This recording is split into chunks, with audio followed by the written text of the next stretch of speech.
35,682 জন ব্যক্তিৰ আধাৰ কাৰ্ড ভাৰত চৰকাৰে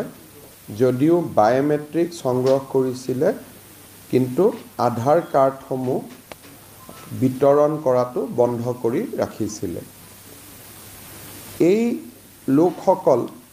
সেই লোকসকল আছিল যিসকলে ফেব্ৰুৱাৰী 2019 পৰা আগষ্ট 2024 এই সময়ছোৱাৰ ভিতৰত NRC বা আধাৰ কেন্দ্ৰসমূহত বায়োমেট্ৰিক দিবৰ বাবে তেওঁলোকে সেই কেন্দ্ৰসমূহলৈ গৈছিলে। ভাৰত চৰকাৰে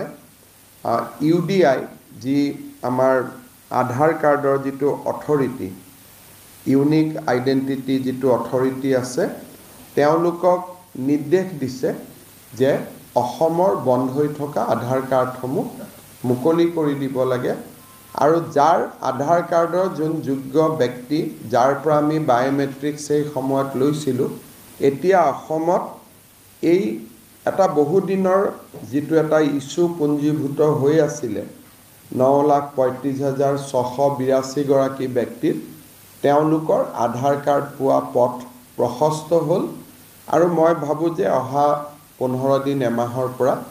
ভিতৰৰ পৰা তেওঁলোকে নিজৰ আধাৰ কেন্দ্ৰত গৈ আধাৰসমূহ সংগ্ৰহ কৰিব পাৰিব য'ত য'ত তেওঁলোকে বায়োমেট্ৰিক্স দিছিলে বা UDI কৰ্তৃপক্ষই বেলেগ ব্যৱস্থাও কৰিব পাৰে যে তেওঁলোকে ক'ত গৈ আধাৰ কাৰ্ডখিনি সংগ্ৰহ কৰি লাগিব কিন্তু ভাৰত চৰকাৰে ইতিমধ্যে যিহেতু আগৰ যিটো নিষেধাজ্ঞা